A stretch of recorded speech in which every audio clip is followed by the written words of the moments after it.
Perempuan itu sangat-sangat kurang atau makhluk yang sangat berkekurangan karena mereka suka memfitnah, suka cemburu, hidupnya tidak disiplin, bodoh, dan lain-lain.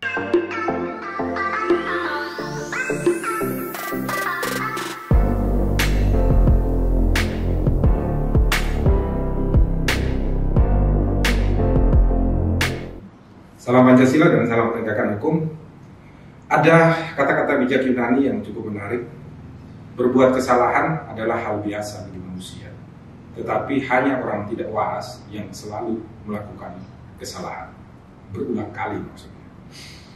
Berbicara tentang perempuan, khususnya tentang rancangan undang-undang penghapusan kekerasan seksual yang sedang menjadi sebuah pembicaraan serius di kalangan masyarakat, khususnya yang pro dan kontra, Pancasila ingin memberikan sedikit pendapat dan masukan bahwa secara budaya memang manusia itu sejak dulu selalu merendahkan mereka kaum Hawa atau kaum perempuan. Kita tidak dapat melepaskan sejarah ketika Hesiodus di zaman Yunani antik, Yunani kuno itu mengatakan bahwa pada awalnya sebenarnya di dunia ini semuanya adalah laki-laki. Tetapi kemudian laki-laki yang dalam bahasa Yunani dikatakan Titan ini mencuri api dari para dewa, sehingga kemudian mereka yang mencuri api ini dikutuklah oleh Zeus sehingga mereka menjadi seorang perempuan. Sejak saat itu maka perempuan ini selalu dilambangkan di dalam sejarah Yunani kuno, Yunani antik itu bahwa mereka ini adalah orang-orang yang jahat, orang-orang yang tidak baik, orang-orang yang selalu melakukan hal-hal yang merugikan kehidupan bagi bumi.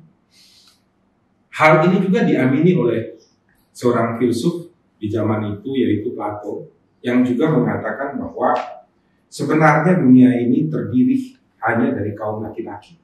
Tetapi kemudian bagi laki-laki yang di dalam hidupnya melakukan kebaikan-kebaikan, maka ketika mereka meninggal itu mereka akan menuju pada bintang tempat asalnya dan kemudian hidup secara damai dan bahagia secara kekal di sana.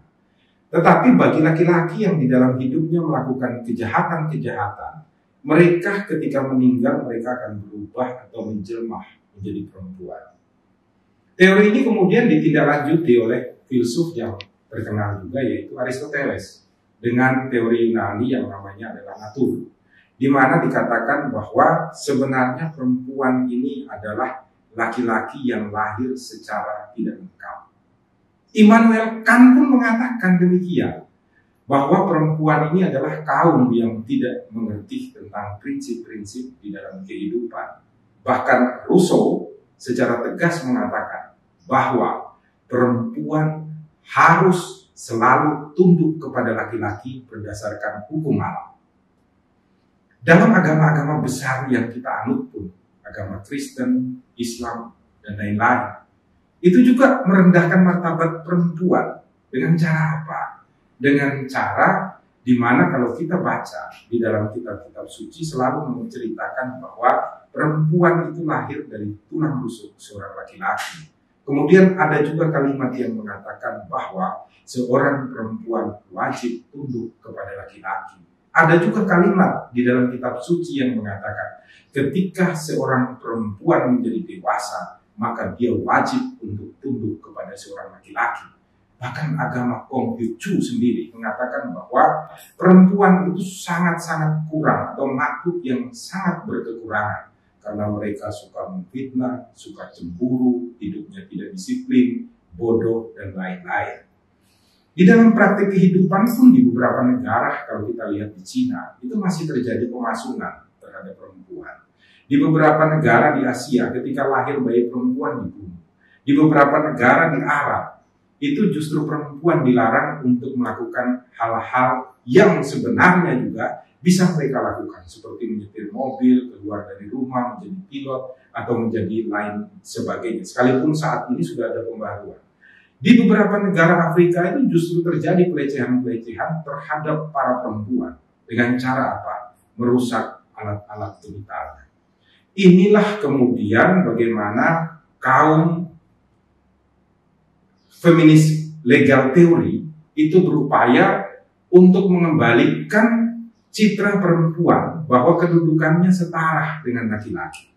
Mereka mengatakan bahwa hukum ketika sampai pada taraf-taraf tertentu itu justru hukum itu menghancurkan kehidupan daripada perempuan, mendiskriminasikan kehidupan daripada perempuan. Kenapa? Karena hukum dibangun dan direkonstruksi untuk kepentingan kaum laki-laki. Kalau kita berbicara sekarang Pancasila, sila pertama adalah ketuhanan yang Maha Esa. Dengan menyadari bahwa semua ciptaan yang ada di muka bumi ini diciptakan oleh Tuhan yang Maha Esa, maka sebenarnya kedudukan perempuan, laki-laki, dan seluruh alam semesta ini setara. Begitu pula mereka yang menderita kelainan-kelainan, setengah laki-laki atau setengah perempuan. Ini pun seharusnya disetarakan. Karena apa? Kita semua adalah ciptaan Tuhan. Tidak ada manusia yang ingin lahir sebagai perempuan, tidak ada manusia yang ingin lahir sebagai laki-laki, tidak ada manusia yang ingin lahir memiliki kelainan, baik separuh laki-laki ataupun separuh perempuan. Semuanya tentu ingin normal, semuanya tentu ingin menjadi seperti yang mereka harapkan. Tetapi kelahiran kita di bumi ditentukan oleh Tuhan.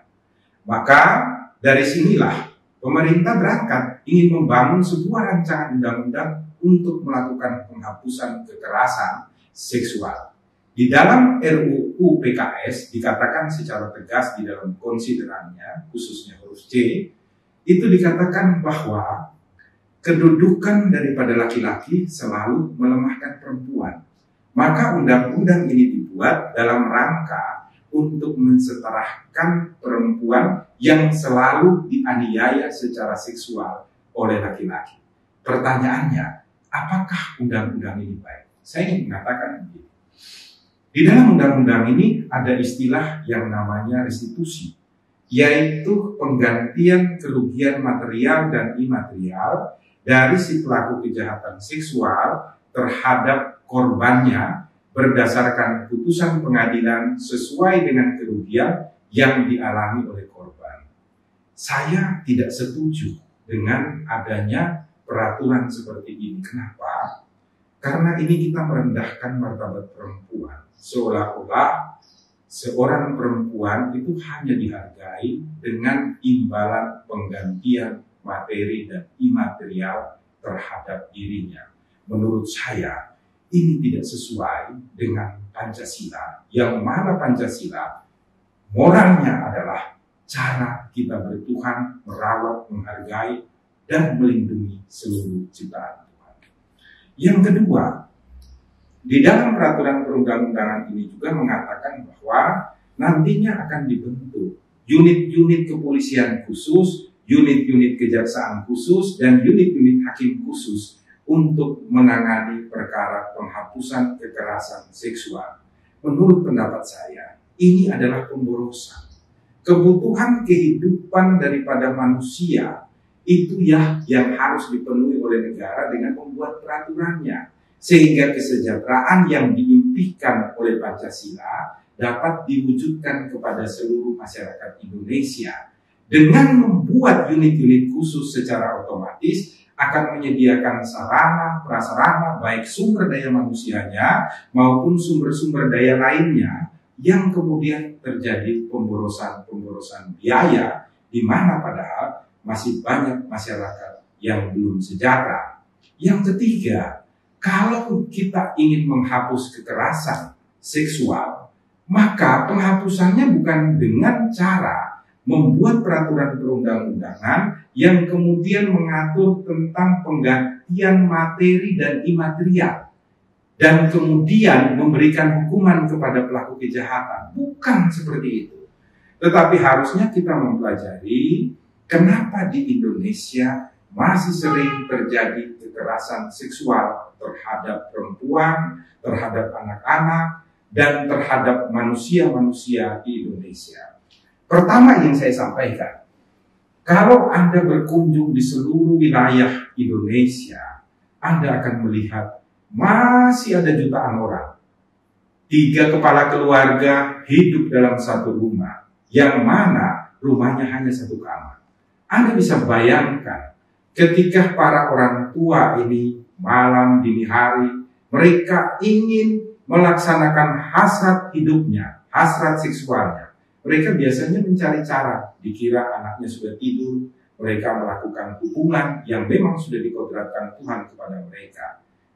Ada anaknya yang mungkin melihat, mengintip pelan-pelan. Inilah yang kemudian membuat anak-anak ini terjadi penyimpangan-penyimpangan seksual. Karena apa? Karena dari lingkungan rumah mereka sudah terbiasa melihat.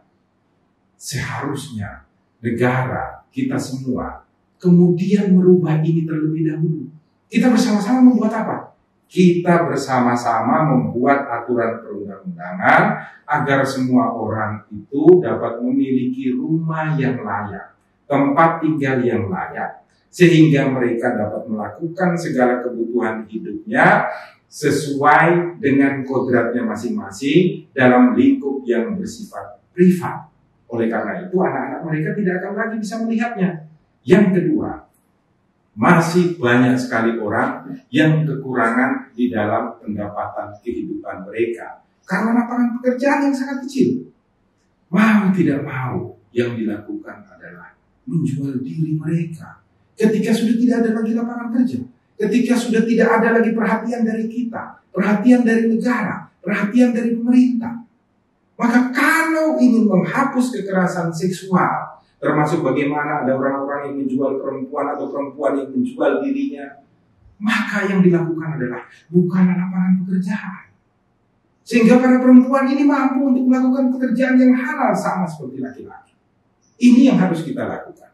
Yang ketiga, kita harus membuat peraturan perundang-undangan yang mana dalam sistem pendidikan mulai dari TK, SD, dan SMP, jenjang paling dasar ini diajarkan mengenai praktik hidup menghargai kaum perempuan. Caranya apa? Caranya dengan sering membawa anak-anak ini untuk berpraktek langsung di dalam masyarakat. Melihat kebutuhan-kebutuhan masyarakat yang harus dipenuhi. Karena apa? Semua manusia memiliki kebutuhan dasar yang sama. Pertama, untuk hidup, maka mereka membutuhkan kebutuhan makan dan minum. Kedua, untuk tetap kita dapat hidup di bumi, maka kita harus memenuhi kebutuhan seksualnya. Untuk apa? Untuk melanjutkan keturunan kita di muka bumi, untuk merawat bumi sebagai ciptaan Tuhan. Maka untuk makan dan minum harus disediakan ruang privat yang mampu menjamin itu. Untuk melakukan hubungan seksual pun antara suami istri, itu juga harus disediakan ruang yang pas sehingga tidak dapat merugikan generasi-generasi muda yang kemudian bertingkah laku salah dengan mencontoh atau melihat apa yang sebenarnya mereka tidak tahu dan tidak diajarkan di dalam pendidikan. Ini untuk apa? Untuk kita semua menjadi lebih baik. Semoga apa yang disampaikan oleh Rumah Pancasila ini menjadi bahan perenungan kita bersama. Karena hanya manusia yang merenunglah yang mampu untuk berbuat kebaikan di rumah Indonesia yang kita cintai. Salam Pancasila dan salam penegakan hukum. Selalu kita berupaya menjaga perempuan setara dengan laki-laki. Karena lahirnya